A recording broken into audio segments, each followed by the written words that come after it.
સુરતના કટોદરા વિસ્તારમાં ગત મોડી રાત્રે ગંભીર અકસ્માત સર્જાયો હતો। આશરે 100 મીટર દૂર મોડી રાત્રે ગંભીર અકસ્માત થયો। અંદાજે 100 થી 120 કિલોમીટર પ્રતિ કલાકની ઝડપે દોડી રહેલી BMW કાર રિક્ષા સાથે ભટકાઈ હતી। સુરતના કટોદરા વિસ્તારમાં ગત મોડી રાત્રે ગંભીર અકસ્માત સર્જાયો હતો। અકસ્માતમાં 31 વર્ષીય રિક્ષા ચાલક નીતિન પાટીલને ગંભીર ઈજા પહોંચી હતી। તેમને માથા તથા પીઠના ભાગે ઈજાઓ થતાં તાત્કાલિક સારવાર માટે સિવિલ હોસ્પિટલ દાખલ કરવામાં આવ્યા છે। હાલ તેમની સ્થિતિ પર તબીબોની નજર છે। ટક્કર એટલી જોરદાર હતી કે નજીકમાં સૂતા લોકો પણ અવાજ સાંભળી ઘટના સ્થળે દોડી આવ્યા। અકસ્માત બાદ BMW કારનો ચાલક સ્થળ પરથી ફરાર થયો। સદનસીબે અકસ્માતમાં એક યુવાનનો જીવ બચી જતા સૌએ રાહતનો શ્વાસ લીધો હતો। સમગ્ર ઘટનાને લઈને કટોદરા પોલીસે વધુ તપાસ હાથ ધરી છે અને ફરાર BMW ચાલકની શોધખોળ શરૂ કરી છે।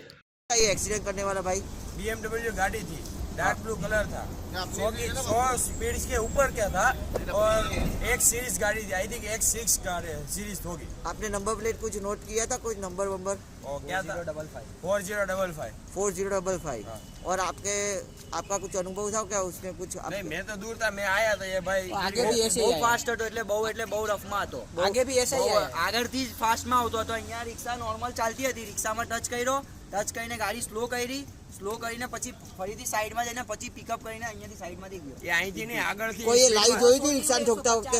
લાઈવ નહીં જોયું, મેં જોયો તો સામે બાજુથી જોયો તો। હા, રિક્ષો 3 વાર પલટી ખાધું છે। આ ભાઈ અહીંયા જ પડી ગયો તો અહીંયાથી આ રિક્ષો પલટી ખાતો ત્યાં જઈને પડ્યો છે।